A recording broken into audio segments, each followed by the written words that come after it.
Chapter 20. Later that night Eugene was summoned to see Gilead. Usually at around this time he would have been doing some training to help digest his dinner. Fortunately, the invitation had come with enough spare warning that there was no need for him to head to the main mansion while reeking of sweat like last time. Eugene had washed and put on some formal clothes while being fussed over by Nina. Upon exiting the annex once he was done, he found that all the servants were already waiting outside. "Hey there." They were all out here because of the man who had just greeted Eugene in a cheerful tone. He was Guillaume Lionheart, Patriarch Gilead Lionheart's youngest brother. Guillaume was known to be an oddball who had chosen to tag along on Gilead's training trip and even at his age had yet to be married. "A Master Guillaume," Nina cried out in surprise before bowing her head deeply. Following her lead, Eugene also bowed his head low, though he glanced up at Guillaume to get a look at him. If Guillaume had gotten married at the usual age, he might have already had a son about as old as Eugene, but the man still looked unbelievably young for his true age. However, his gray hair, which could be called a trademark of the Lionheart line, gave him a mature atmosphere despite his youthful face. This was due in a large part to the color of his hair, which looked almost white at first glance. Vermouth also had the same kind of hair. Though, unlike Guillaume, Vermouth's expressions had always been just as bleak as his hair. It seemed as if Eugene couldn't escape his blood ties to Vermouth, no matter what, as despite being from a collateral line, Eugene's hair also had streaks of gray running through it. "Pleased to meet you. I am Eugene Lionheart," he introduced himself. "Of course I know who you are. The truth is that you've drawn my attention ever since we first met on our return to the estate," Guillaume revealed. "Excuse me. It's because you gave off the smell of sweat. Not that it was a bad thing. Anyone who bears the name of Lionheart should always smell at least slightly sweaty," Guillaume joked with a laugh, revealing his pearly white teeth. He patted Eugene on the shoulder as he continued speaking.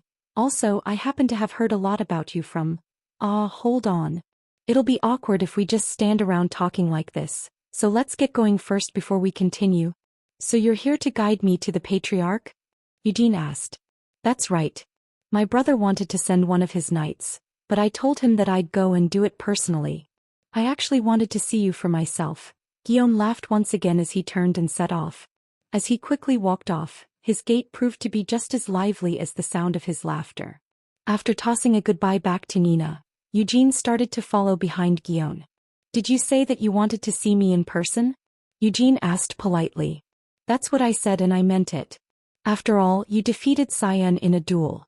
And I've heard you've even won the bloodline continuation ceremony?" Guillaume turned his head back to look at Eugene as if waiting for an answer. "I also wanted to see the bloodline continuation ceremony in person, but it's tradition that no one except the Patriarch is allowed to watch the ceremony. Well, Master Lovelian also happened to be spectating beside my brother this year, but that's only because Lovelian helped set up this year's bloodline continuation ceremony. Is there really such a tradition? Strange, isn't it? But it's a real tradition. Well, I guess you could call it part of the Patriarch's privileges. Like the fact that only the main family's Patriarch is allowed into the treasure vault. Similarly, only the Patriarch is allowed to have fun watching the bloodline continuation ceremony." Guillaume grumbled a complaint, only to tap himself on the lips in regret at having said too much. I know it might sound like it, but I'm not really complaining about my brother, you know? It's just that the traditions are. But if I say it like that, does it sound like I'm complaining about the family rules instead?" "I don't mind if you do," Eugene said agreeably. Guillaume smiled and revealed, "My brother actually doesn't mind it when I complain about them either." Although they hadn't been talking for very long, Eugene had a rough idea of what Guillaume's personality was really like. His very attitude seemed to exude a sense of free-spiritedness. It was probably due to this character of his that he had decided not to marry yet. "About W," Guillaume said as he stopped walking ahead of Eugene. Instead, he slowed his pace to walk alongside Eugene. "Although I've never used it before, I know that it's a good sword. Make sure to cherish it. Is there any reason you haven't tried using it before?" Eugene asked. "Not really, it's just that I'm quite fond of my current sword." Guillaume grinned and pointed down to the sword he wore at his waist. It wasn't one of Vermouth's mini swords. "Doesn't it look cool? It's a sword that I found long ago while traveling around the world, but maybe because it's a sword that I got through my own hard work, I'm really attached to it." "Is it a magic sword as well?" "Yes, but its magic isn't all that impressive. It can't compare to your WYD. Well, if I had to explain it, its magic allows me to absorb mana a little more smoothly or something like that. Despite Gion's claims, such an effect wasn't something to be underestimated. Although it hadn't seemed extraordinary at first glance, Eugene guessed that the sword might even have been made by the dwarves. Gion changed the subject. So how did you find the labyrinth? Although I've heard a few things from Cyan and Seal, I'd like to hear your perspective as you might have a different view of it. It was really fascinating, Eugene offered his opinion. So it seems that you didn't find it difficult, Gion observed as he burst into laughter. You really had to face both traps and monsters, then trolls on the way to the center and finally a minotaur waiting at the end? That's way too much for kids to handle. Even Cyan and Seal didn't try to fight the trolls head-on. As for the minotaur, Brother and Lovelian were really being a little cruel with that. Is Cyan doing all right now? His body's fine, but his mind is a more complex matter. After all, it's not like we can open it up and take a look inside, can we?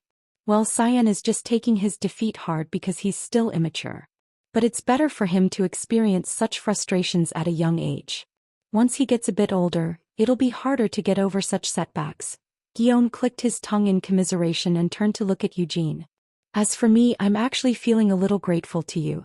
Thanks to you showing him up, Cyan's arrogance has been tempered slightly. But wasn't Cyan just bad-mouthing me to you? Of course he was. He even spied on you from a distance and called you a son of a bitch. It's cowardly to insult someone behind their backs. I thought so as well, so I smacked him a good one. With another smile, Gion again showed off his pearly white teeth. Because I've already drubbed him for it, don't needlessly get into a fight with Cyan later, okay?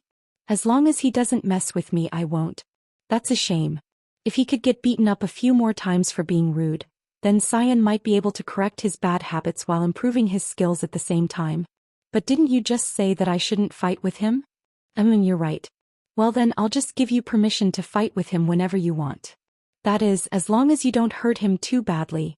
While they were discussing such topics, they arrived at the main mansion. Gion casually waved off the greetings from the servants and led Eugene upstairs. But why is the patriarch calling for me? Eugene finally asked. Maybe to compliment you? Gion guessed. I've received his compliments earlier. No matter how many times you've heard them, it's not like you can ever have too many compliments. It looks like Mr. Gion doesn't know the reason either. Well, it's not like I don't have any clues. But it's not something to get all worked up over. Though it does have something to do with you and your future. Once they got to the top of the stairs, they walked down a long hallway. As this was his first time visiting the main mansion, Eugene looked at his surroundings with curious eyes. However, Gion said, suddenly stopping in his steps. Ahead of them stood a large, tightly shut door. I think it would be nice if we could see each other more often. Gion turned to look at Eugene with a slight smile as he said this. Me too, Eugene agreed, not having had a bad impression of the man. Eugene decided to return the smile to show his sincerity. Gion turned back to the front, his expression turning neutral, and knocked on the door. Come in, Gilead's voice was heard from inside. After opening the door for Eugene, Gion took a few steps back. Then he winked at Eugene and shooed him in. Although his personality is good, he's a bit overbearing. With a slight feeling of nervousness, Eugene entered the room. The spacious room had been furnished into the patriarch's personal office. Sorry for calling you so suddenly, Gilead led with an apology. It's fine, Eugene answered, bowing his head. Gilead smiled and pointed to the visitor seating area. For now, why don't you take a seat? Some refreshments had been prepared for him on a coffee table. However, Eugene didn't lay a hand on any of the cookies or tea and instead stared pointedly at Gilead. Although it was rude, his behavior was still in the acceptable range for a child. About the necklace, Gilead said, not taking offense to Eugene's attitude. Instead, he felt that the spunky look like Eugene's was actually kind of cute. The first impression of someone will forever skew how that person is viewed, and Gilead had had a good impression of Eugene. I asked Master Lovelian to examine it, but it turned out to be just an ordinary necklace, Gilead continued. So that was the case, Eugene feigned ignorance. He even read the earliest memories recorded in the necklace's mana, but nothing special was found. They even read the mana's memories? For a moment, Eugene almost revealed his panic before he quickly concealed the emotion. Oh yeah, there was a spell like that, wasn't there? But even though they had used one of Sienna's spells, they hadn't found anything special from the necklace? At these words, Eugene couldn't help feeling ashamed on behalf of his previous life as Hamel. There are memories recorded in the necklace? Eugene asked, trying not to sound too hurt. How should I explain it? To put it simply, Master Lovelian used a spell to read the history of where the necklace had come from. He said that the necklace was purchased in the streets of the capital around 100 years ago. Gilead recounted before handing the necklace to Eugene. After receiving the necklace, Eugene checked it carefully. No, there was no mistake about it. This was definitely the necklace that Hamel had worn 300 years ago, the keepsake left by his parents. There was no way he would mistake a necklace that he had constantly worn during his travels for over 20 years. Both the discoloration on the chain and the scratches on the cheap crystal hanging at the front were exactly the same as in his memories. In the first place, who'd be so crazy to sell an old necklace like this at a roadside stall? Such a necklace could only be sold if the seller was insane and the buyer was even more insane. Lovelian could be lying, but there's no reason for him to do so. Could he really have read it wrong? An arch-wizard currently serving as the head of a tower of magic? If that wasn't the case, then that would mean a spell that can even deceive the head of a tower of magic has been cast on the necklace, creating a layer of new memories in the mana. But who on earth would have done that? Could it have been Vermouth? But what reason would that guy have for doing something like this? It wasn't unusual for someone to have taken a keepsake from their dead companion to commemorate him and stored it in their treasury. Vermouth hadn't seemed to be the type for such frivolities. But then again, Eugene had never expected that Vermouth would take more than 10 wives after returning from the Devildom either. That was proof, if anything, that time changes people. But if they really wanted to commemorate me, they should have just killed all the demon kings. If they couldn't do that, then at the very least, they should have properly registered the necklace into the treasure vault. While feeling a complex mix of dissatisfaction and doubt, Eugene nodded his head to show he understood. Then is it okay for me to take this necklace?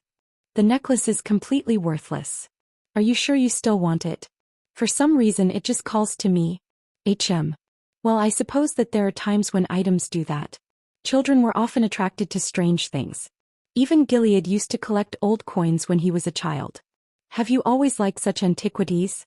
Gilead asked curiously. Eugene prevaricated. I don't hate them, but I just find this necklace strangely fascinating. Well, if you really want it, you may keep it. Thank you very much. With a grin, Eugene immediately hung the necklace around his neck before looking back up at Gilead. When Gilead was caught staring at Eugene, he gave a low cough and got up from his seat. Eugene, I called you here to give you the necklace, but there was one more reason as well. What reason would that be, sir? Instead of replying immediately, Gilead walked over and took a seat in the chair across from Eugene. Then he picked up a teacup and started fidgeting with it as if trying to sort out his thoughts. This might seem sudden, but I have an offer for you. It's nothing unpleasant, and in fact, this offer is for the sake of your future. No way, Eugene thought, his eyebrows twitching in frustration at the halting pace of Gilead's words. An offer concerning his future? In such situations, for an offer to be worded like that, there were only a few options of what that offer might be. Eugene, are you?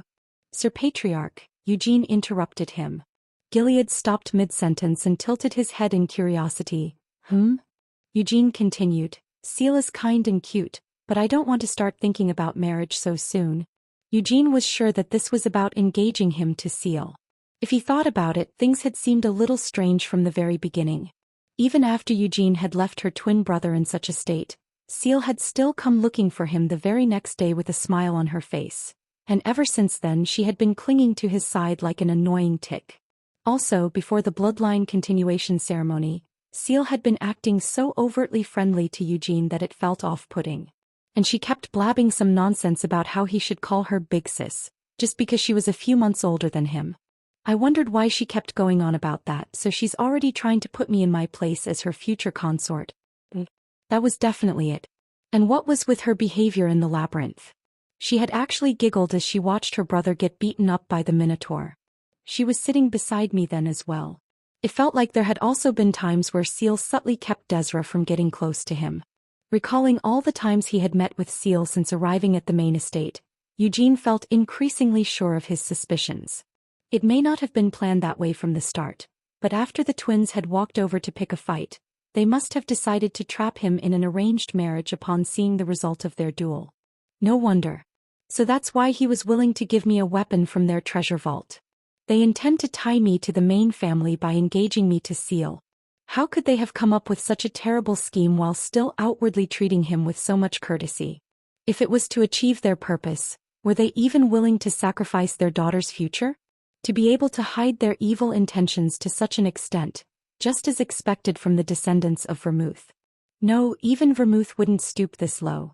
Inside Eugene's head, Gilead's image underwent a rapid transformation. Eugene continued trying to excuse himself. After all, I'm too young to even be thinking about marriage. I need to get my father's permission as well.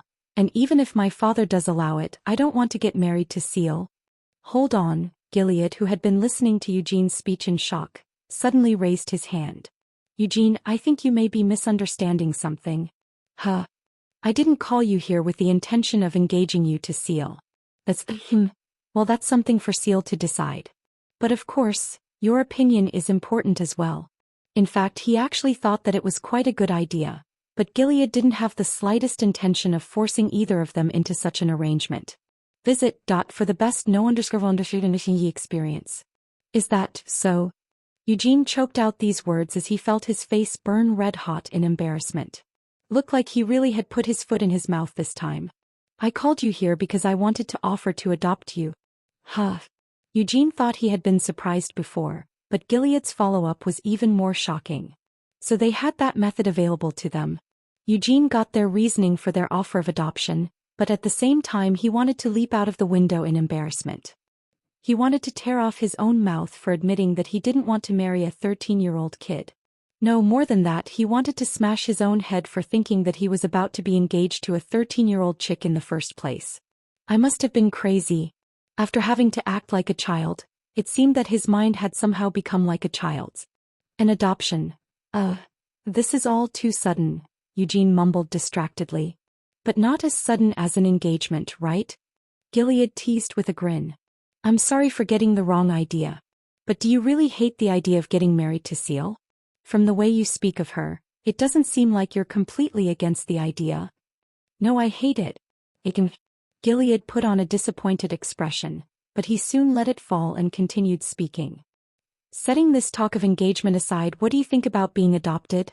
Eugene hesitated, but my father is waiting for me in Jidal.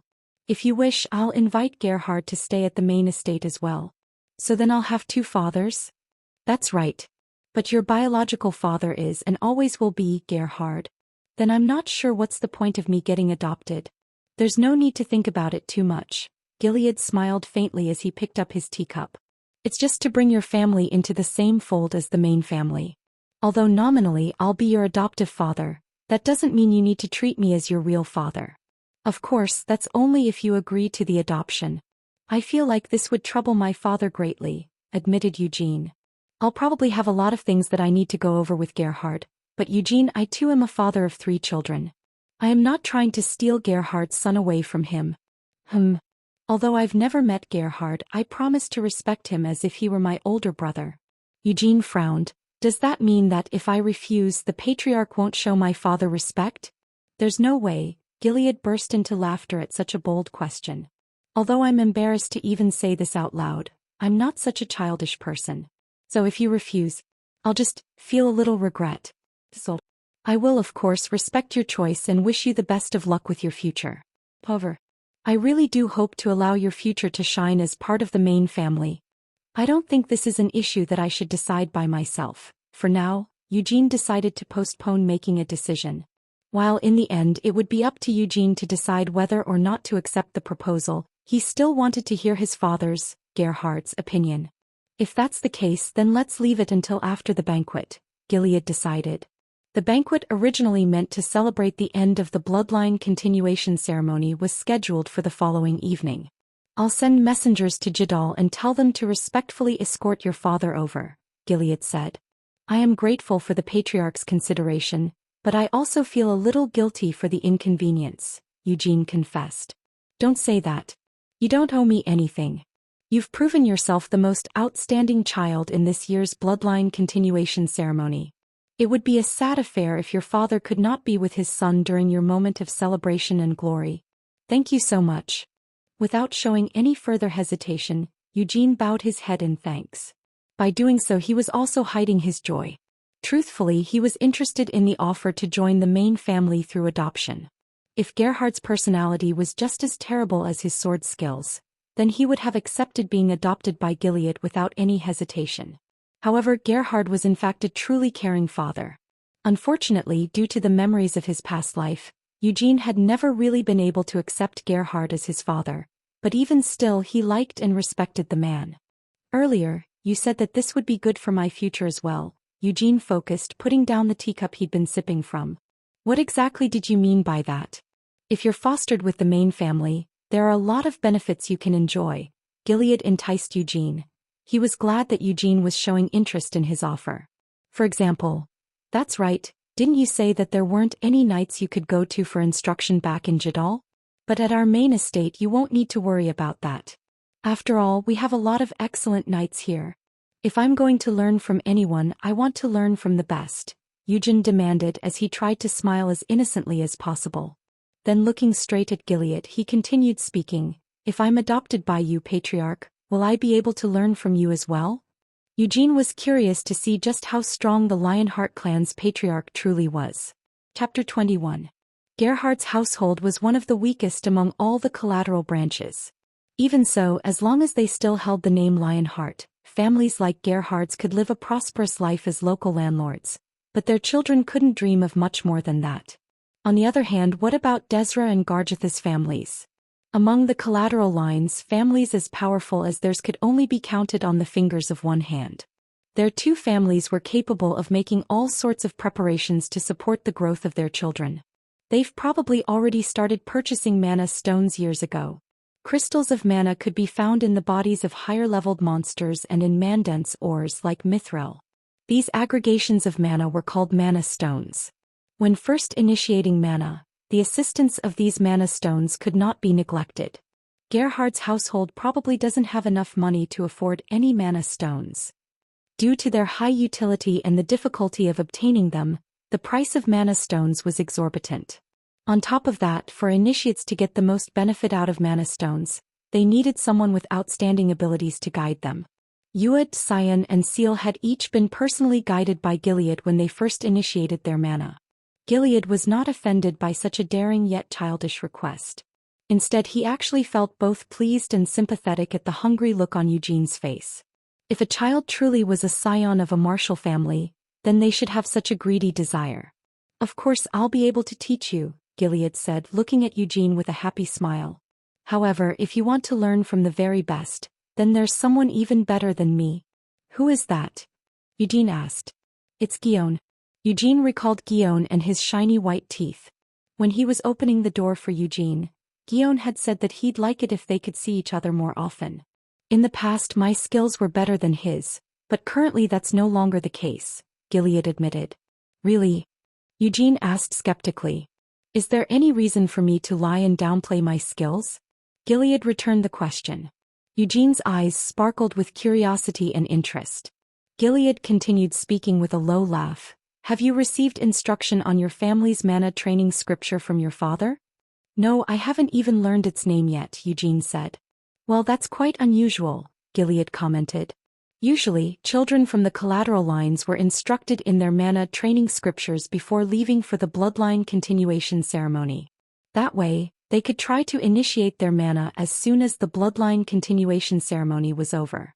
Since they were already several years behind the children from the main family, the collateral descendants would try to speed up their initiation into mana, even if it was just by a few days. I told my father that I didn't want to learn it yet. If I needlessly learned it beforehand, I felt like I might accidentally start training my mana without even meaning to, Eugene explained. So that was the case. After all, you're so diligent that you haven't neglected your training even once during your entire stay here. Gilead nodded his head in understanding. At the same time, he couldn't help but feel pity.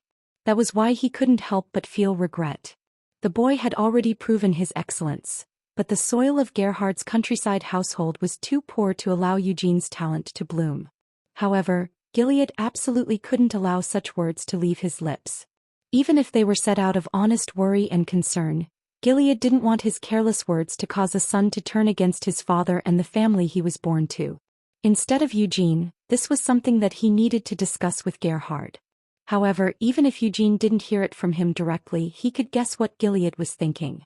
It wasn't difficult to figure it out, considering how much compassion was showing in Gilead's eyes. It can't be helped. It's true that our family is poor after all. After this, the two continued to talk about various things. As the banquet's guest of honor, Eugene was asked if he needed anything or wanted any particular dishes served at the banquet. Time flowed quickly as they touched on various topics. Finally, when a glance out of the window revealed that it had turned completely dark outside, Gilead stood up. "It looks like I've kept you up for far too long," Gilead apologized. "No, it was fun for me too," Eugene denied any fault. "I'll call someone to escort you over soon, so please wait a little longer." "It's fine.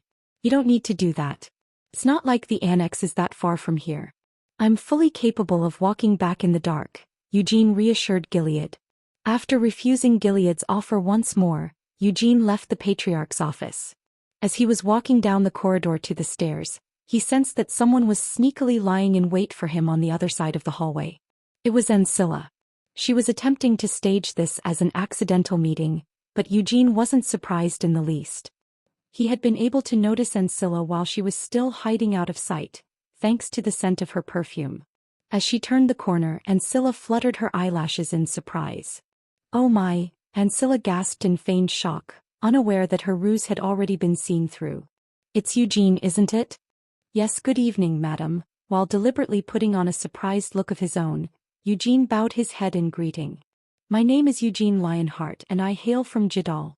"Of course I know your name," Ancilla said with a fake smile. Ancilla hated Eugene.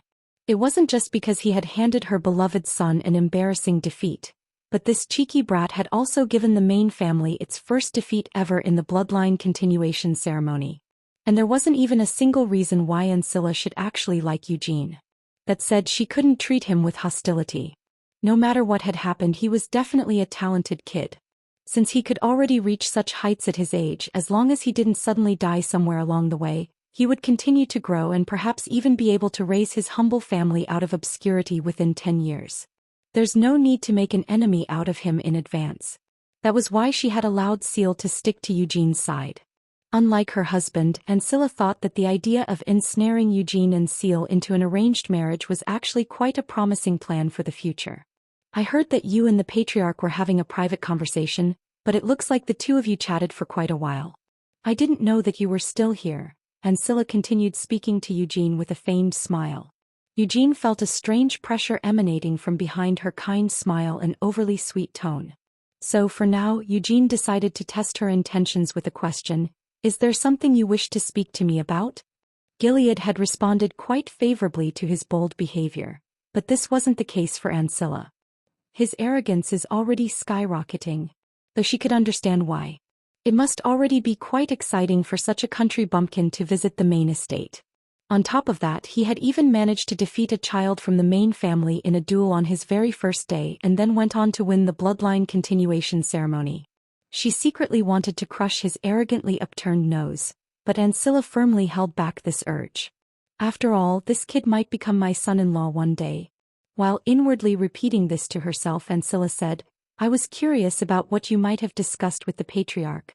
Because it was a private conversation between the patriarch and me, I'm afraid I don't dare tell you." Eugene refused her subtle inquiry. "Oh right.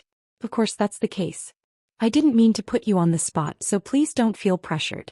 Besides that, there were actually a few other things I wanted to talk to you about." Ancilla trailed off, seeming apologetic. Eugene simply tilted his head silently in question.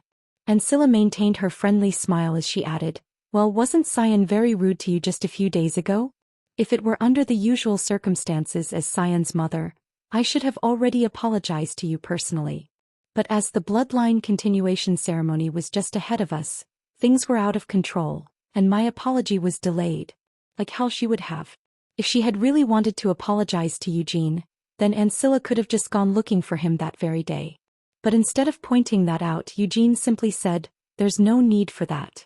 At that time, I had already reconciled whatever problems I had with Cyan." "Oh my. For a child your age, you sure are mature and broad-minded." Ancilla's cheeks twitched as she forced herself to keep smiling. If those are your feelings on the incident, then that's fortunate for us. As for Cyan, who showed you such disrespect, I've given him a strict warning, so I hope that the two of you will get along with each other from now on. Of course, I will try my best. After all, we do share the same name, so ultimately, aren't we all part of the same family? Eugene replied with a grin. On the other hand, Ancilla's face twisted into a complex expression. He said that they were part of the same family? Although he wasn't wrong, for some reason when the word family dropped from that irritating boy's lips, she couldn't help but feel uncomfortable. Would you mind if I take my leave now? Eugene asked. Yes, that's fine, Ancilla permitted. Ancilla didn't want to hold on to Eugene any longer. She needed to be careful of drawing her husband's attention, and she also needed to be wary of the head wife, Tanis.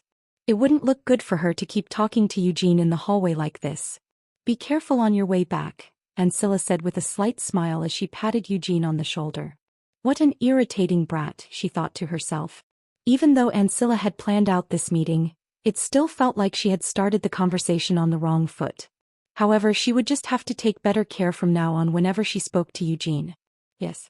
I hope you have a good night. Eugene also bade farewell, bowing his head deeply. He didn't know for certain what kind of personality Ancilla was hiding behind that smile. However, looking at the harassment she had authorized for him on that very first day, she obviously had quite the cruel streak. As such, he didn't want to needlessly get involved with her. 2 days later, Gerhard Lionheart arrived from distant Jadal. Although only a single knight, Gordon, had been sent to escort Eugene. This time the patriarch's own younger brother, Guillaume, had personally accompanied Gerhard to the main estate. This fact caused Gerhard to feel immense pressure. The only times he had been to the main estate were for the bloodline continuation ceremony 20 years ago and the patriarch's succession ceremony. Following that, there had been no further visits to the capital city, let alone the main estate. So Eugene really won this year's bloodline continuation ceremony? My son did that. Truly? Gerhard was currently suspecting that he might be in the middle of a dream. Or else, maybe all of this was a prank meant to make fun of him. But what reason would they have to do that? What on earth could cause the main family of the Lionheart clan, the direct descendants of the Great Vermouth, to summon the patriarch of a small collateral family out in the remote countryside, just to play this sort of prank on him? However, he simply couldn't accept it so easily. When Guillaume had first arrived at his doorstep, he had been so surprised that he almost passed out. He was even more surprised when he saw the luxurious carriage waiting outside, flying the unmistakable banner of the courageous Lionheart. Even after hearing Guillaume recount the stories of what Eugene had done on the way here, his surprise still hadn't faded in the least. After traveling through several warp gates, they had arrived at the capital. It was only when they reached the main family's personal warp gate, which was only used for special occasions, that Gerhard accepted that this was all really happening. My son, he really defeated the children of the main family. Gerhard felt like he was about to start crying. It wasn't like he hadn't held any expectations for Eugene. His son had always been out of the ordinary ever since he was young. He was such an exceptional child that Gerhard had sometimes doubted if Eugene really was his son. That was why he had always felt guilty. Gerhard knew full well that with his own capabilities he couldn't give his son the lift that Eugene needed for his talents to soar. He had thought that the bloodline continuation ceremony would force Eugene to see the reality of his situation. After all, no matter how exceptional the collateral descendants were, defeat was still inevitable. It should not have been possible to overcome the gap that existed between the direct line and the collateral lines by innate talent and hard work alone. But, Father. The moment he saw his son, Gerhard forgot all propriety as tears began pouring down his face. Pride and guilt warred in equal measure as he looked at his only son. The Lionheart flag was flying proudly in front of the majestic and splendid main family's mansion. His son stood in the center of this intimidating scene, smiling brightly as he waved his hand at Gerhard. Gerhard had never been able to provide Eugene with any meaningful support. He hadn't been able to find an excellent knight to serve as Eugene's teacher, and Gerhard himself was incapable of providing such instruction. Apart from the wooden swords and training dummies, he hadn't been able to supply anything else. Nevertheless, his son had been able to attain victory at the bloodline continuation ceremony. My son Eugene. Gerhard pulled his son into an embrace as he continued to shed tears. Eugene was startled to see Gerhard like this, but he soon slipped on a childish expression and returned Gerhard's embrace. I'm so proud of you. The fact that you're my son makes me so proud, Gerhard sobbed through his tears. I told you that I would send you good news, didn't I? Did you really not believe me? Eugene teased his father. Eugene did, in fact, say this when he left Jadal to attend the bloodline continuation ceremony. Of course, Gerhard hadn't been able to wholeheartedly believe in these words. This fact also caused Gerhard to feel some guilt. That's right, you did say that, didn't you, my son? I'm so sorry for not believing in you, Gerhard sobbed out between sniffs. Hey now, what's with the apologies again? If I were in your place I wouldn't have believed it either. As Eugene gave this soothing reply, he pinched Gerhard's belly. This instinctively caused Gerhard to step backward in shock. The stinging pain coming from his thick gut once again reminded him that this was real. But his son wasn't the only one waiting for him at the gates. Right behind Gerhard was the patriarch's younger brother, Guillaume, and in front of him. Gerhard swallowed visibly and quickly pulled a handkerchief out of a breast pocket. In front of him stood Gilead Lionheart, the Lionheart patriarch who Gerhard had last seen during the ceremony of his ascension to the seat of patriarch. Gerhard could still clearly recognize Gilead's appearance from that event. He quickly wiped the handkerchief over his face, which was drenched in tears and snot, then bowed his head to Gilead. Apologies for the late greeting. My name is Gerhard Lionheart and I hail from Jadal. I am Gilead Lionheart. Please forgive my rudeness of inviting you in such haste. Gilead walked directly over to Gerhard and offered him a handshake. Startled, Gerhard scrubbed his hands on the sides of his trousers before shaking the offered hand. What rudeness! I don't consider it that way at all. In fact, I am extremely grateful that you have invited me like this, Gerhard said. I don't want to take up too much of your time with your son, but if it is okay with you, would you mind coming inside with me for a short conversation? Gilead didn't wish to have a lengthy exchange of greetings with Gerhard out here in the open. As a member of the collateral lines, Gerhard couldn't help but keep his head bowed low in the presence of the direct line's patriarch, and Gilead didn't want Eugene to see his father like this. Of course, that's fine with me, Gerhard immediately agreed. Eugene considerately withdrew, allowing the two men to pass. While shooting curious glances at Eugene, Gerhard followed Gilead into the main family's mansion. The latest understudies are on underfiv.website. It felt like his son had a lot of stories to tell him, and there were many things that Gerhard wanted to ask Eugene in turn, but Gerhard stayed quiet as he left Eugene for the moment. He was curious about the intention behind this offer to have a conversation with the patriarch. When he thought about it normally, the fact that his son had surpassed the main family's children to win the bloodline continuation ceremony was a huge insult to the main family. Were they trying to put pressure on him because of this? But if that was what they were trying to do, it felt like Guillaume was much too cheerful to have been sent as their emissary to do so, and it hadn't felt like anything was out of place with Eugene. Patriarch Gilead also seemed far too polite to hold any intention of embarrassing him like this. Refreshments had already been prepared for their enjoyment in the patriarch's office. Gilead got straight to the point after watching Gerhard wet his throat that had dried up out of tension with some tea. You're talking about an adoption? Gerhard asked in disbelief. That's right, Gilead confirmed. He hadn't just recklessly thrown the offer at Gerhard. Instead, Gilead had explained in detail exactly why he was making this offer. Eugene's talents were so brilliant that he couldn't be left to his own devices. However, for his potential to bloom splendidly, the support of the main family was absolutely necessary. A child of a collateral line had won the bloodline continuation ceremony by defeating those of the direct line. While it was a blessing for the Lionheart clan to have such a talented sprout, it could also stir into action those among the Lionheart's countless collateral branches who held seditious thoughts. There was a risk that a conspiracy of these rebellious dissidents might reach out to Eugene. If Eugene didn't agree to their offer, they might even try to put pressure on him in some form or another. Of course, as a representative of the main family, I promised to do my best to protect Lord Gerhard's household from harm. However, in reality, there was a limit to the protection that the main family could provide. Even if you refuse the offer, there will be no grudges held by the main family. I also promise that I will still spare no effort to support Eugene's growth as much as possible. Haha. Gerhard unconsciously let out a laugh. Wasn't this really just a dream? No, he couldn't escape from reality like this. Gerhard clutched his spinning head. Eugene, adopted by the main family.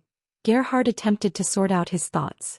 Gilead started to speak when he saw Gerhard remain silent. If Eugene were to be adopted, you, Lord Gerhard, may also be accepted into the main family. I know that this offer comes as a shock, but I mean no disrespect with what I am about to say next. Having interrupted Gilead like this, Gerhard took a deep breath before continuing to speak. For showing such high regard for my son's potential and consideration for my own feelings, I offer you my deepest gratitude. However, in my view, I have no choice but to consider what would be best for my son's future. And so, even though the patriarch's intentions are well-meaning and honest, I am worried that others within the main family might persecute Eugene. Gilead didn't feel offended by this concern. Instead, he actually felt respect for Gerhard, who was brave enough to state his opinions firmly. Although I was born a Lionheart, I am but a humble person who has never truly lived up to the Lionheart name. I've always wished to fully support my son's future, but I've always carried the guilt that my humble means will prevent my son from achieving his brightest future. Gerhard admitted his insecurity. Even as his voice wavered, Gerhard continued speaking. Though he clasped his trembling hands together to suppress the turbulent emotions he was feeling. The patriarch already has 3 children, don't you? My son is adopted into your family. No matter the reason for his adoption, won't he be treated as an unwelcome outsider? Asked Gerhard. I understand what you're trying to say, Gilead nodded. But the main family values its traditions. So even if Eugene was adopted into the main family, succeeding in my position as the patriarch would be very difficult. Gerhard listened silently. My wives and children are also aware of this fact. This tradition.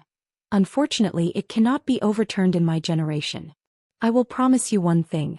I don't want to limit Eugene's future.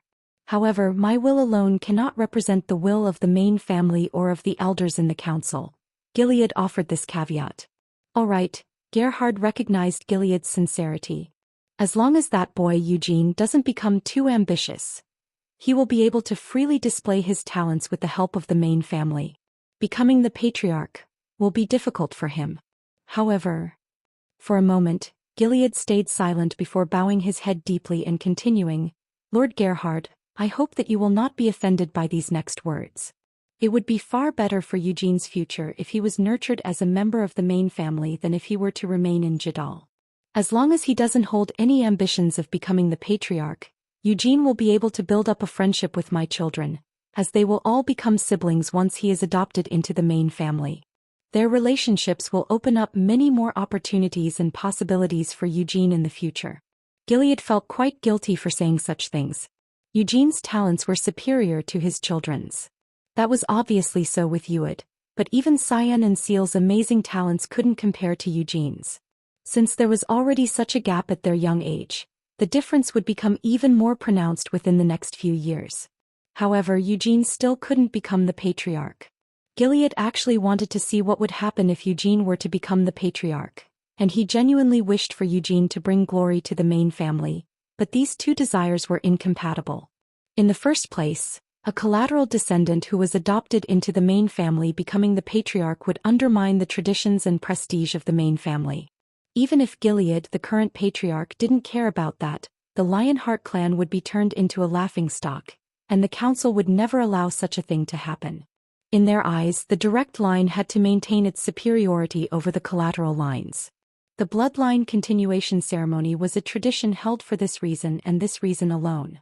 I suppose that would be the case. Gerhard accepted the truth with a long sigh and a nod.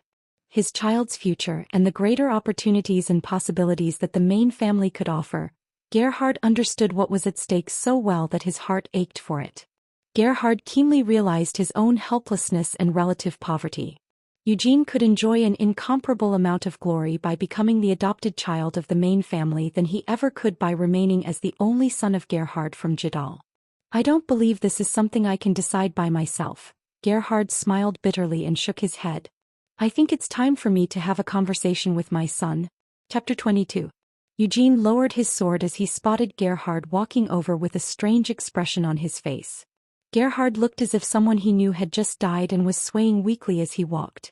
Eugene could clearly guess what Gerhard had been talking about with Gilead, which emotions Gerhard was currently feeling, and why his father was coming here now. "Father, what's with the expression?" Eugene asked. Instead of acting like he already knew what was wrong, Eugene decided to ask Gerhard directly. Gerhard raised his lowered head at Eugene's words, catching sight of the annex as he did so. He realized that even a single annex assigned to the guests was bigger than their house in Jadal.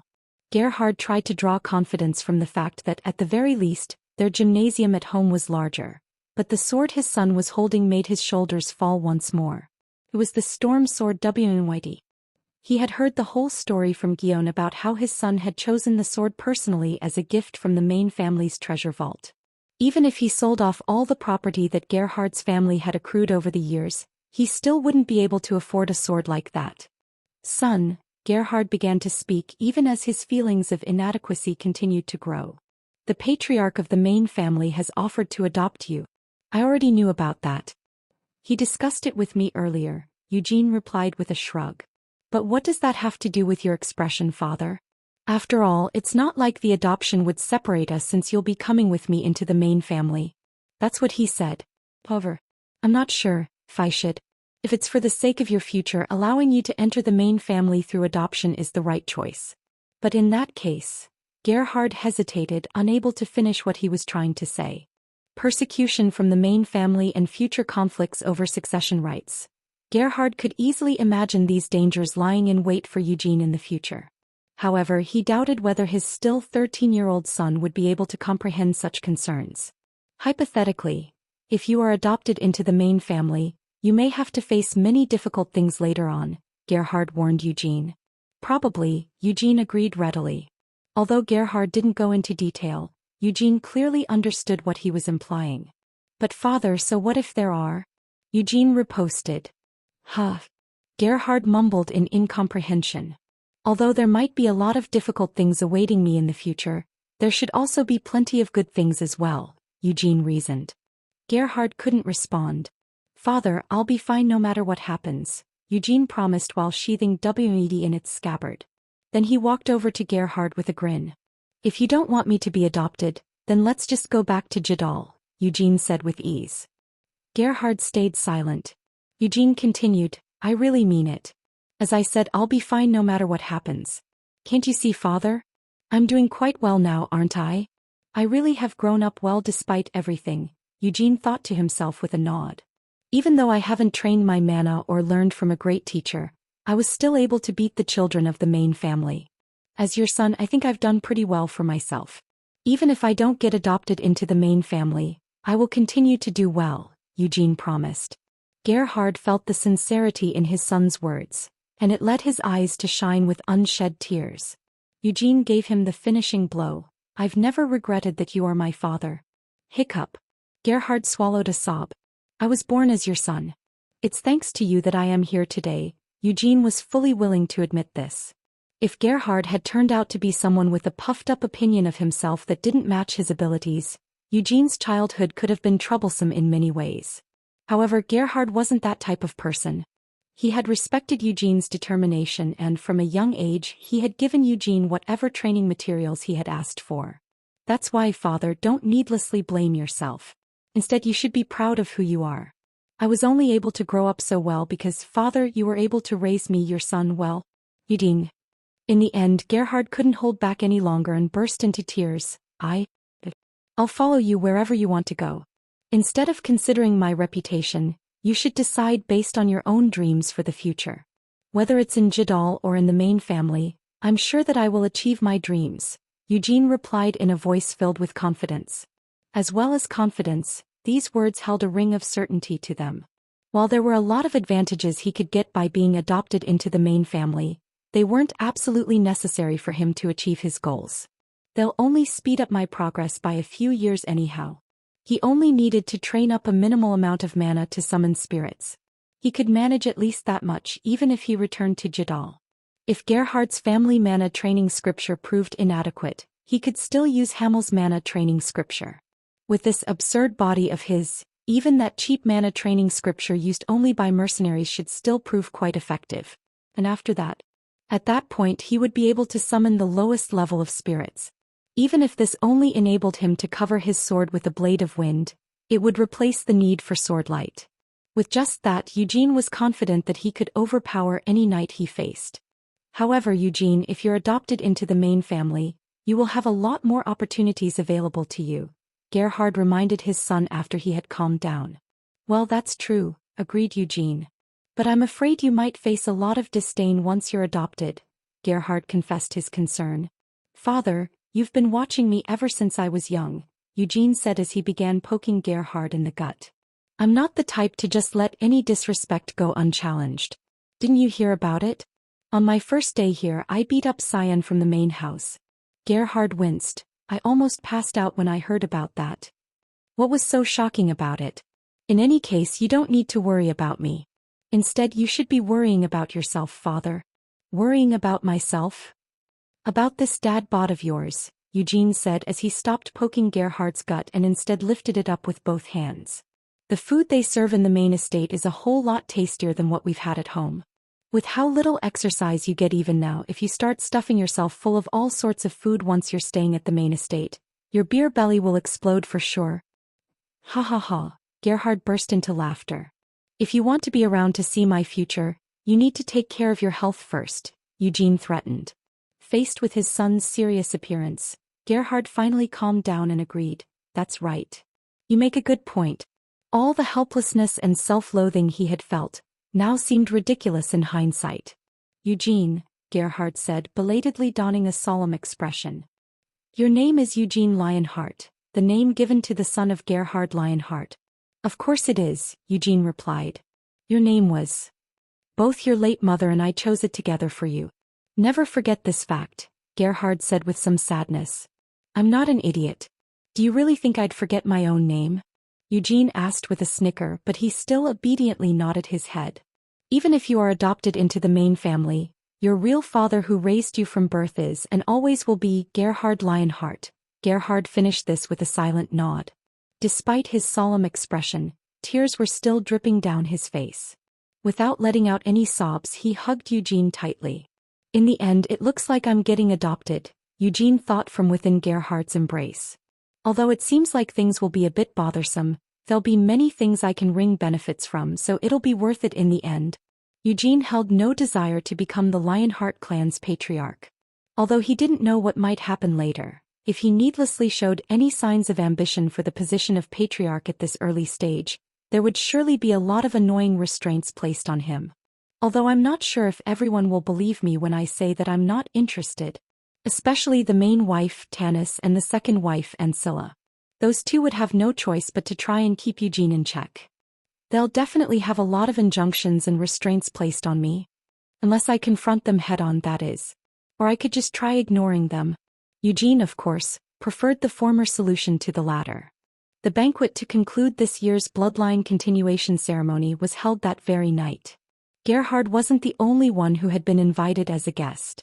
While the results of this year's bloodline continuation ceremony could only be considered an embarrassment to the main family, as if he wasn't at all ashamed of this outcome, Gilead had also invited the families of each of the children who had participated in the ceremony.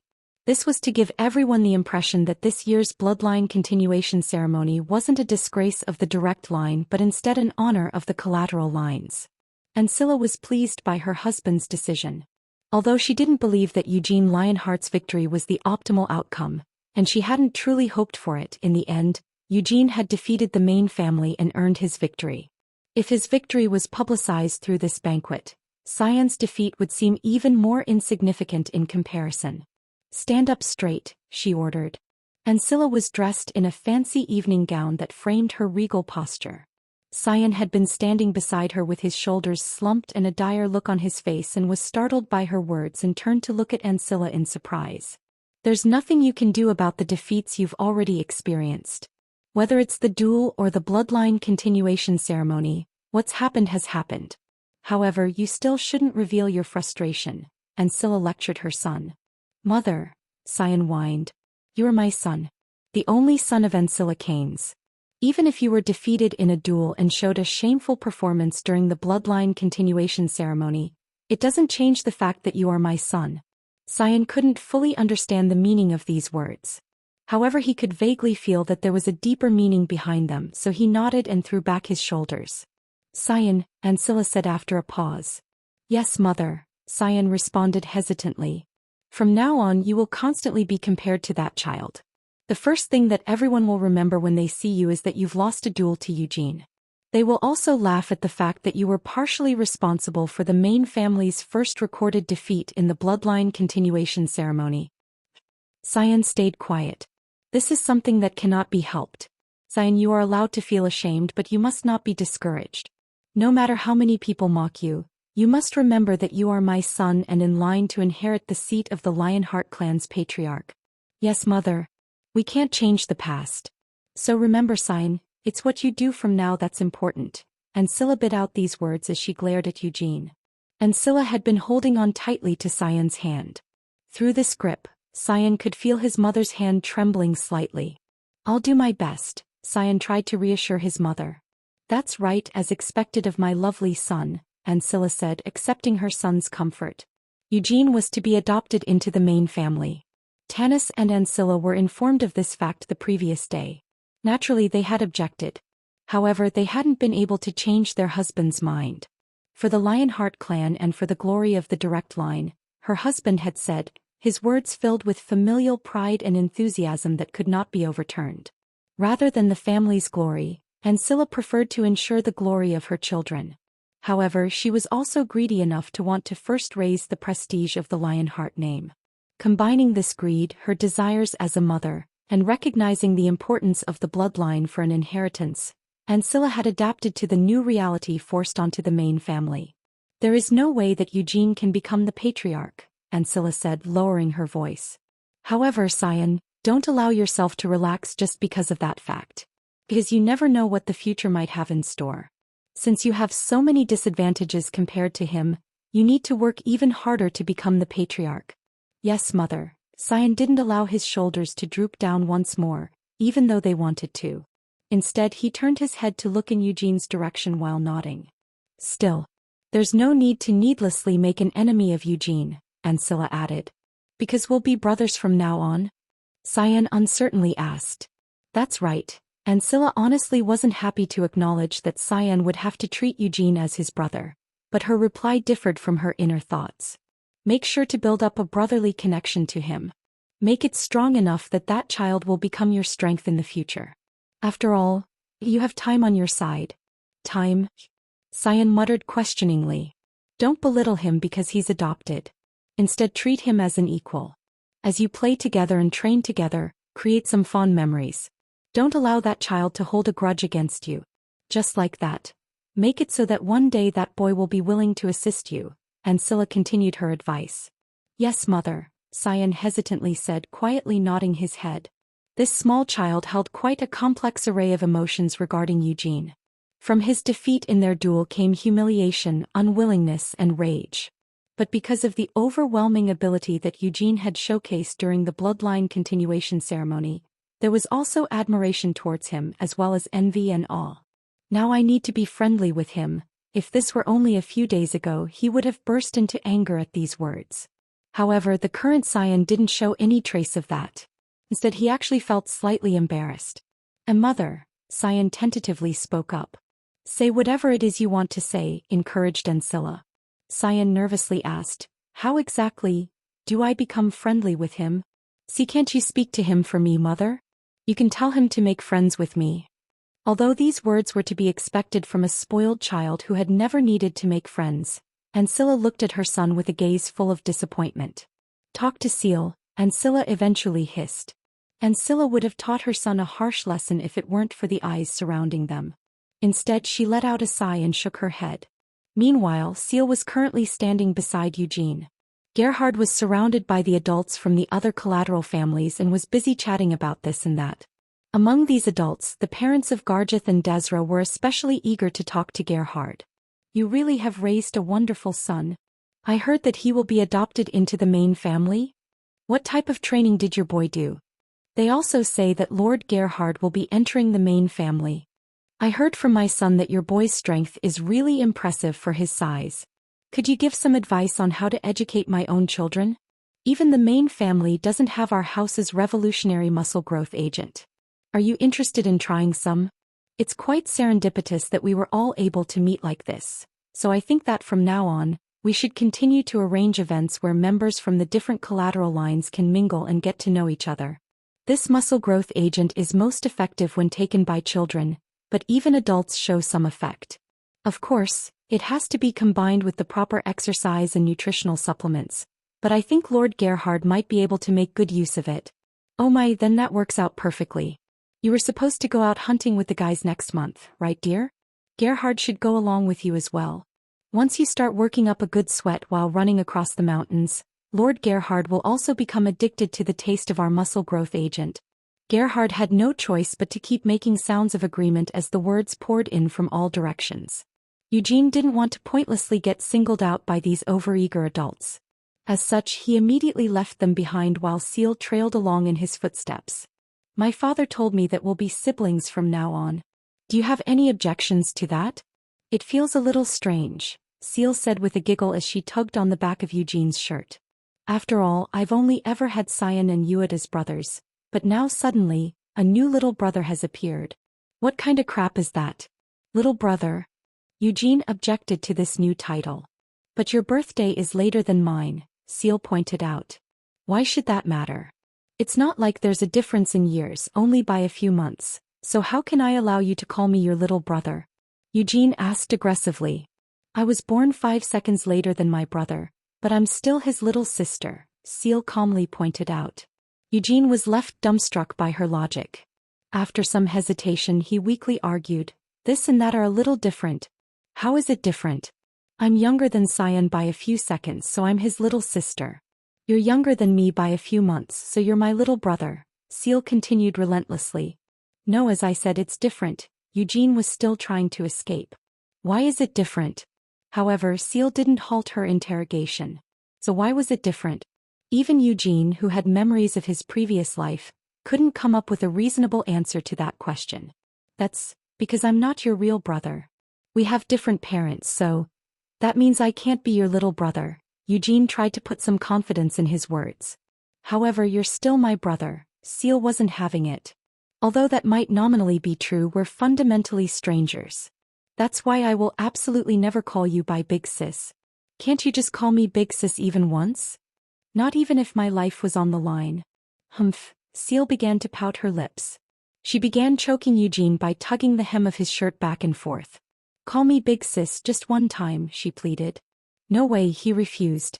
It's not like it's a hard thing to do. I said no way, and I mean no way. If you keep acting like this, Big Sis will have to punish you. Seal changed tack with a threat. Stop spouting nonsense, Eugene huffed. Your words are way too mean. I'm going to tell on you to Mom. Go ahead, tell on me, but before that, why do you keep grabbing me like this?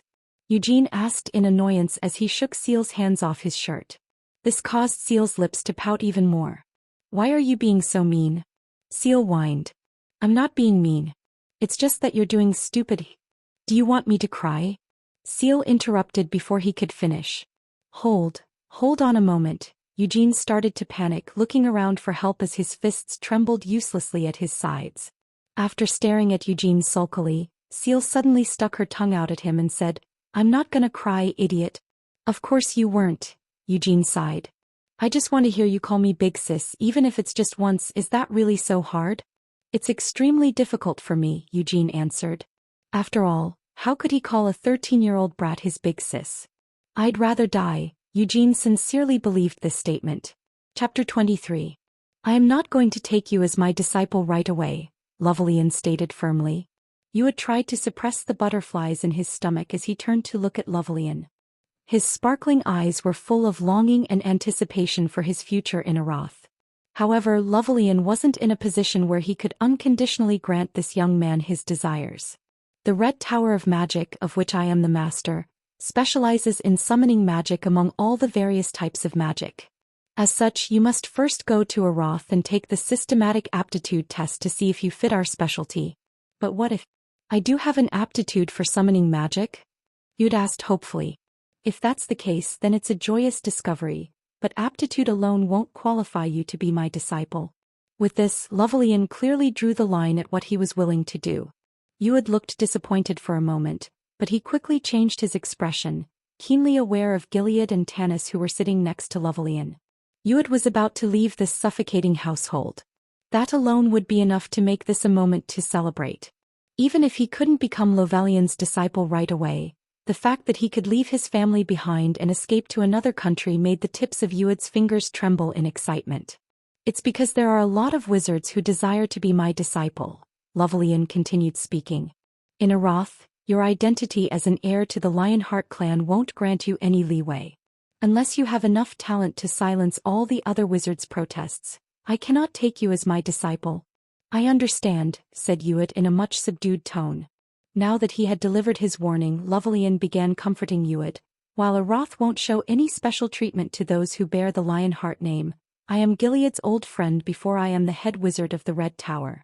With my resources, I will be able to provide you with many opportunities, and I will also be able to protect you from the voices claiming unfair discrimination.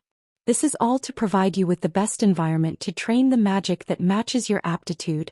All these promises made Yuad's heart pound faster in excitement. However, Yuad didn't rush to accept the offer or burst into excited laughter, no matter how much he wanted to.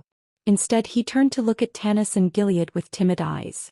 This is something you should decide by yourself, Gilead spoke first. There's no need to be concerned about me. If you want to go, then go. Father, Yuad mumbled. Yuad, Tanis, who had stayed silent, suddenly called out while staring at her son. This is an opportunity your father has worked hard to grant you. Receive it with gratitude. Yuad was cowed into silence. Noticing his son's discomfort, Gilead took over. What reason do you have to hesitate? After all, from an early age you've always shown more interest in magic than you have in swords or spears. Yuad still seemed unsure but was unable to think of something to say. For your sake, I requested several of the capital's greatest wizards to come and tutor you, but unfortunately, none were suitable to become your teacher. Gilead sighed in disappointment. There was some irony in these words. The wizards who had been invited from the capital to teach Yuad magic were all famous wizards who could have risen to positions of considerable height in their towers if they had chosen to remain in Arath. None of them had become Yuad's teacher because Yuad himself hadn't been able to devote himself fully to the study of magic. This suffocating household had suppressed both Yuad's passion and his free will. Yuad, Tanis said, narrowing her eyes. Yuad was afraid of meeting his mother's gaze. He was much more afraid of his mother, who was always standing by his side monitoring his every action, than he was of his father, the patriarch of their house. Tanis started one of her oft-repeated lectures. You must not forget. You are the first heir of the Lionheart clan. As my son, you are destined to become the patriarch of the main family. Yuad hated the sound of these words. They filled him with fear and weighed heavily on his shoulders each time he was forced to listen to them. Unable to say anything in response, Yuad lowered his gaze to the floor. You must not forget this fact even in Arath, Tanis concluded firmly. Tanis, Gilead chided his wife. Tanis defended herself. As his mother, I am only trying to encourage my son. Gilead was just trying to get her to ease up, but Tanis shot her husband a cold glare. She hadn't fully agreed with her husband's plans in the first place. She hated the thought of a stranger like Eugene entering the main family. An adoption of all things. How ridiculous. Wasn't it enough that Gilead had even taken a second wife and ended up with twins? She also didn't want to send Yuad to Arath. If the eldest son Yuad was sent to Arath, it was obvious that that damned Ancilla would go crazy with joy. However, Tanis had no choice but to send Yuad to Arath. Although her hateful child had been born as the eldest heir to the main family, he hadn't inherited the qualities needed to appear suitable for such a position. Even worse, he had a weak and naive nature. No matter how much Tanis wanted to keep her son close to her, by doing so, she wouldn't be able to see even the slightest of improvements in Yuad's capabilities. Yuad, Tanis continued in a softer tone, taking hold of Yuad's hand. She simply stared at her son's face as she waited for him to respond, without saying anything more. Yuad slowly forced himself to raise his gaze and meet Tanis' eyes. That night, Tanis spent a long time speaking with Yuad in his room. Yuad would be leaving with Lovelian for Arath the next day. Tanis hoped that Yuad would be able to become Lovelian's disciple. But if he couldn't do that, Then she at least hoped that he would be able to increase his chances of succeeding his father by interacting with other wizards in Arath. She hoped that by getting along with these wizards he could create relationships that would later benefit him, thereby gaining support for his bid to become the patriarch. This was an opportunity that he wouldn't be able to take advantage of by remaining at the main estate. "You are the heir to the Lionheart clan." Tanis repeated this line several times throughout the night. Wyeth's mother, unable to raise his eyes off the floor, Ued repeated the same response every time. The day after the banquet, a lot of people were departing from the main estate. Lovelian was headed to Arath with Ued, and Garjeth and Desra were returning to their homes along with their parents. Even the dropouts whose names weren't important enough to remember had left, so the annex should have been nearly empty, but the servants in the annex were still bustling with activity since early this morning. This was because from now on, the annex would be solely used by Eugene and Gerhard. Gilead had offered for them to stay with him in the main family's mansion, but Eugene had rejected this offer. This was for the sake of his father, Gerhard. If he ended up staying in the estate's main mansion without a good reason for doing so, Gerhard would probably have no choice but to keep walking on eggshells around the members of the main family. So instead of being forced to endure that discomfort by living separately in the annex, things would be easier for the both of them. "I hope we get along well from now on," Eugene said with a smile. Nina nodded her head in reply. Her duties as his servant hadn't been suspended following the end of the bloodline continuation ceremony. Following Eugene's request, Nina would continue to serve as his personal attendant. Nina knew that this was a sign of Eugene's esteem. "Is there anything you would like me to bring back from Jadal?" Gerhard asked as he prepared to leave. "I don't need anything, father, so you should just focus on packing up your own things," Eugene replied. Even though he was currently suffering from a headache as part of his hangover, Gerhard couldn't afford to rest until he recovered. Because he needed to head to Jadal immediately with a few of the main family's groundskeepers. Since he would be living in the annex with Eugene from now on, he needed to arrange for his mansion in Jadal to be closed up. All the knights who had been serving Gerhard for so long, as well as all the servants and groundskeepers, were waiting for him in Jadal.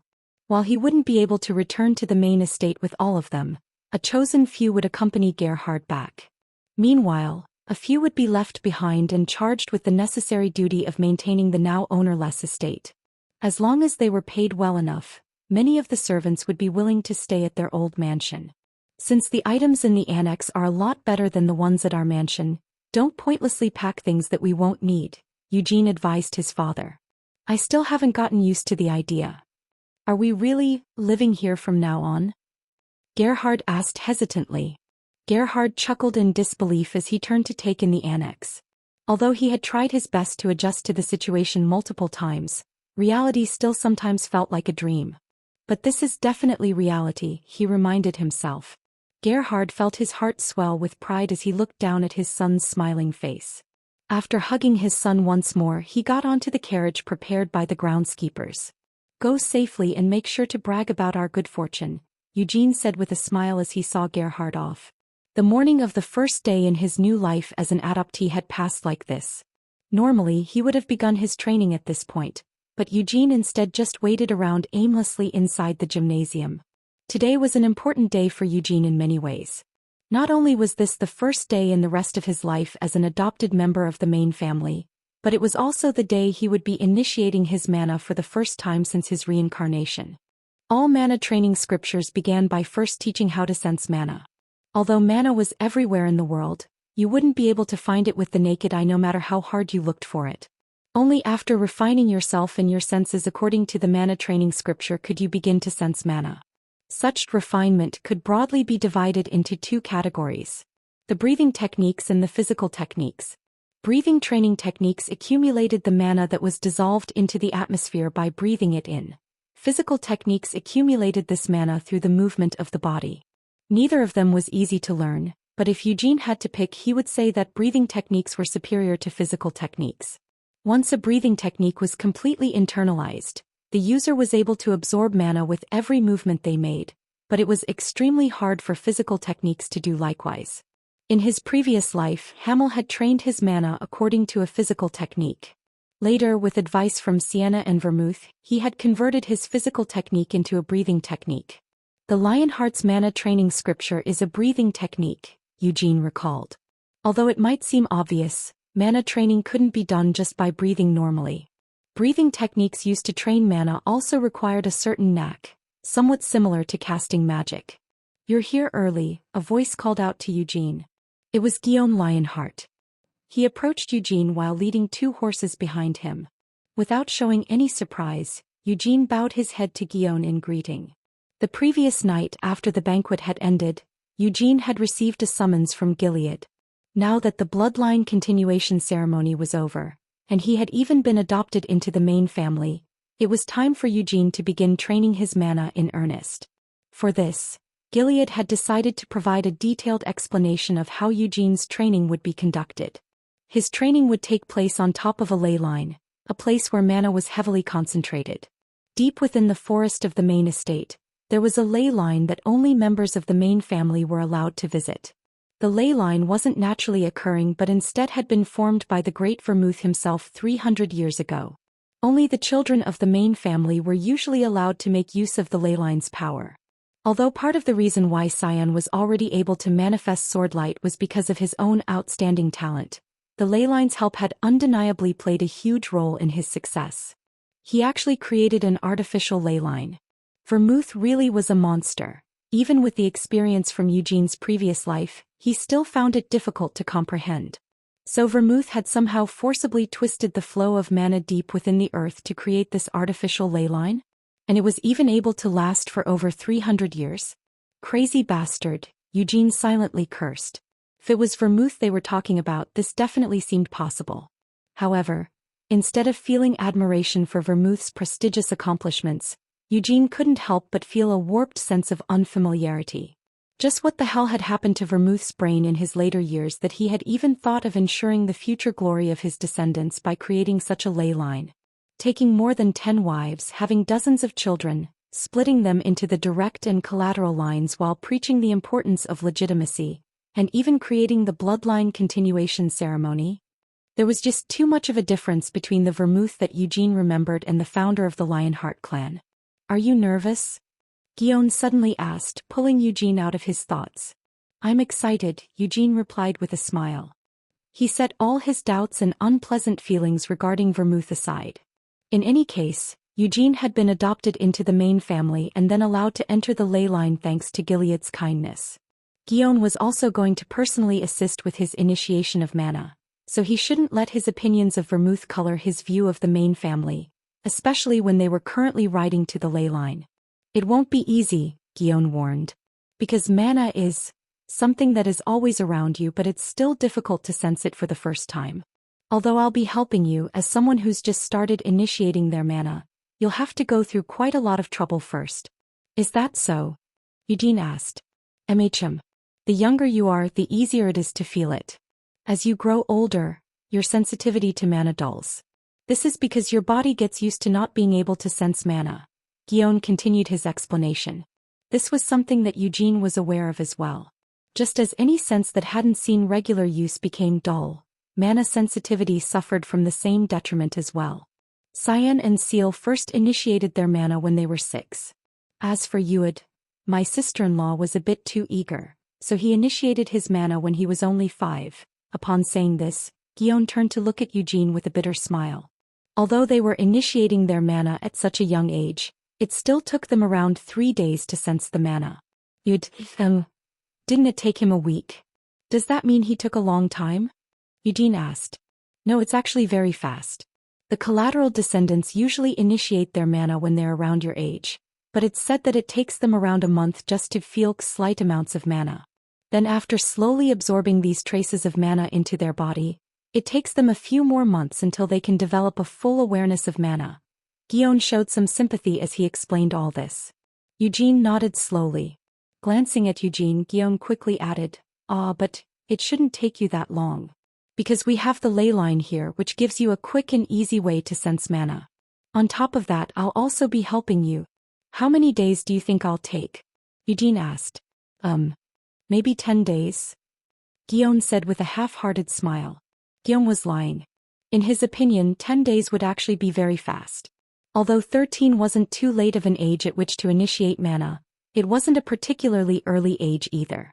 And even with the ley line we can't guarantee he'll be able to feel the mana, he thought, but Guillaume kept his doubts to himself. After all, wasn't that why Guillaume was here, to ensure Eugene's success? So for the time being he needed to stick to Eugene's side. First of all, it's important for you to be able to feel mana. Although the mana at the ley line will already be very dense, in addition to that, I will be directly infusing more mana into your body. Guillaume laid out the plan. Will that allow me to sense it more easily? Eugene asked. That's right, Guillaume confirmed. To have a master like Guillaume personally assist with your initiation into mana was a huge privilege. They really are taking good care of me, Eugene remarked to himself. Eugene had initially expected them to just provide him with a few mana stones. Instead they had actually allowed him to enter their training grounds on top of a ley line and even set an expert at his side to guide him. 10 days, huh? If that's the case, will I be spending the full 10 days at the ley line along with you, Sir Guillaume? Eugene double-checked the details. Although the ley line might be in the middle of the forest, it has everything we'll need. Although it's small, there's even a house. All our daily necessities and food will also be supplied by servants. Guillaume answered his question in detail. Wow, it sounds like this will be fun, Eugene said, smiling childishly. As if it will take me 10 days, Eugene scoffed behind his innocent smile. It won't even take me 10 minutes. Eugene had only kept himself from absorbing any mana into his body by avoiding any sort of mana training. He hadn't neglected and dulled his ability to sense mana in the first place. Although, sensing mana and accepting it into the body are two different things, Eugene acknowledged. He was feeling some anticipation. Would this cheap body also be good at absorbing mana? Far away from the mansion, a secluded hut stood inside the forest. Although Vermouth had created the ley line 300 years ago, the hut looked to be in good shape, as if it had been constantly maintained since then. Guillaume ordered, "Stay here for a few moments. It will take some time to undo the security. Unfortunately, there isn't much for you to look at while you wait." "Yes, sir," Eugene smartly responded. Guillaume first got down from his horse. Then he took out a keyring from his vest and began unlocking each of the cabin's locks one by one. These locks weren't simple iron affairs either. Without the permission of the patriarch, it would be impossible to undo the locks and open the door even with the right keys. During this time, Eugene had also gotten off his horse and turned to take in his surroundings. Although he had also ventured into the forest just 2 days back, they hadn't ventured anywhere near this deep. Eugene looked around at all the dense trees. He could see various small animals and insects, but there were no monsters. This entire gigantic forest was under strict management as part of the main estate. Though if you just look at this natural atmosphere, it even feels like an elf might appear, Eugene observed. 300 years ago the demon kings of Helmuth had begun to run rampant, and the races that had suffered the most from this were not the humans, but the elves and the dragons. More elves had died each time Helmuth's ominous power had grown stronger, and the dragons who attempted to confront the demon kings were killed in droves. Even now, when only 2 of the 5 demon kings remained, the 2 races had yet to fully recover from their past disasters. "Okay, let's head on in," Guillaume called to Eugene. Immersed in a mix of complex emotions, Eugene took a moment to compose himself before turning around. "It all looks spotless," Eugene remarked as he saw the inside of the hut. "There are all sorts of magic that have been cast on it," Guillaume answered the implied question as he led Eugene inside. They headed straight for the stairs leading down into the basement. "Is it okay if we start right away?" Eugene asked excitedly. Guillaume gave a startled hum as he turned to look at Eugene. Then after blinking his eyes for a moment he put on a wry smile and nodded his head. "If that's what you want," Guillaume acquiesced. It was a good thing that Eugene was ambitious. However, Guillaume couldn't help but feel a little concerned. This boy Eugene Lionheart was truly exceptional. Even Guillaume acknowledged this fact. Although he hadn't personally seen Eugene's performance in the duel with Cyan or during the bloodline continuation ceremony, he could clearly feel the truth from what he had heard about Eugene. On top of that, the habitual movements of his body were so light and agile that it was hard to believe they belonged to a child who hadn't even trained his mana. Although being able to move his body well doesn't mean he'll be equally as skilled with manipulating mana, Guillaume mused. Guillaume was truly well aware of this fact. He was also someone who had heard countless praises calling him a genius ever since he was young. However, even though his talent for the martial arts was amazing, it had taken him a very long time to get familiar with his mana. Hopefully he won't be disappointed after fruitlessly getting his expectations up, Guillaume worried silently. The more you were aware of your own talent and the greater the pride you felt from it, the worse the pain and frustration that came from your continued failure. The latest studies are on website. I'm definitely a genius, so why can't I just do this? As a child, Guillaume had needed quite some time to get over the frustration from his failures. Eventually he had managed to overcome the wall blocking his progress, but initiating his mana for the first time and mastering its uses had still been extremely arduous. At the moment he's especially at risk of this since he's still full of confidence in himself, Guillaume sighed inwardly. Eugene's achievements were unprecedented in the history of the Lionheart clan. It was the first time that a child from the collateral lines had defeated the children from the direct line to win the bloodline continuation ceremony. It was also the first time a child had been adopted into the main family. As if that wasn't enough, he had even claimed WYD from the family's treasure vault and then was allowed to enter the ley line. When even adults could be shocked by this list of achievements, how proud and full of himself must Eugene be as a 13-year-old child who had managed to accomplish all this? Every time this thought went through his head, Guillaume's expression softened in concern. Although he knew that his worries were premature, Guillaume couldn't help but fear that Eugene would become despondent when confronted with the difficulties of reality. If Eugene had been able to read Guillaume's thoughts, he would have doubled over laughing. Frustration over not being a genius? He had already gone through something like that 300 years ago. Standing beside the great Vermouth, he had had the truth of what a genius really was rubbed in his face over and over again. Compared to Vermouth, there was not a single person in this world who could be arrogant enough to call themselves a genius. Only Vermouth was worthy of that title, and the word genius seemed to exist solely for someone like Vermouth. As Hamel, Eugene had come to fully accept these facts. The stupid Hamel. When he had first seen this name written in a children's book, Eugene had felt like he wanted to rip a particular anonymous author to pieces. However, after further consideration he realized that the name wasn't all that inaccurate. After all, Hamel had been pretty stupid, unlike Sienna, Anise and Molin, who had never considered Vermouth to be their rival. To them, Vermouth was just a friend and a companion with whom they had risked life and death together. Although Hamel also felt this way, he was the only one who wanted to surpass Vermouth. As such, he was the only one who continued to argue with Vermouth's decisions. Sit over there in the middle.